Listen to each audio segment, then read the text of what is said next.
Hi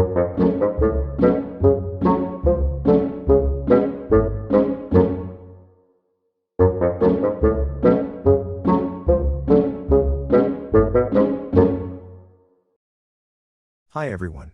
Welcome to Fingers, Fums and Fits, and in this episode of TTPITL I'll be throwing some shade on some skeleton warriors from Dungeon Saga Origins.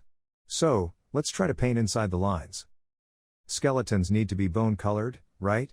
So I started off with a base coat of wraithbone. And as always, I applied this by hand, so gave them 2 coats. I then applied skeleton horde to the actual bone areas, to make them look a bit more skeleton-y. I chose Mephiston red for the cloaks. Unlike the zombies, I always thought the skeleton warriors were a bit more martial, more militaristic, so they are all painted with the same colors. Kinda like a uniform. I then painted the skeleton's lower half.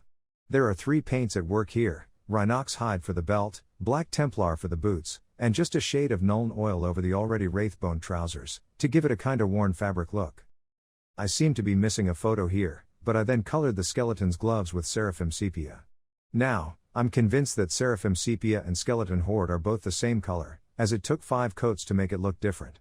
Maybe I should invest in some snakebite leather. Anyway, after the Seraphim Sepia was dry, I then colored the weapons. I used Rhinox hide for the wooden parts of the shield, which then got a dry brush of wraithbone. Lead belcher on the rim of the shield and the sword's blade, and retributor armor for the sword's crossguard. I then gave the weapons, the cloak, the clasp and the sleeves a wash of Agrax Earthshade, to just make these elements look more dirty, rusty, or dingy. And following an edge highlight of Stormhost silver on the weapons, and tidying up the bases with Dawnstone, I'd call these skellies done. As a side note, the skeletons with axes and skeleton archers were painted in the same way, to keep some uniformity. So, do you think I managed to paint inside the lines? Please let me know in the comments below. Thank you so much for watching, and I hope to see you in the next one.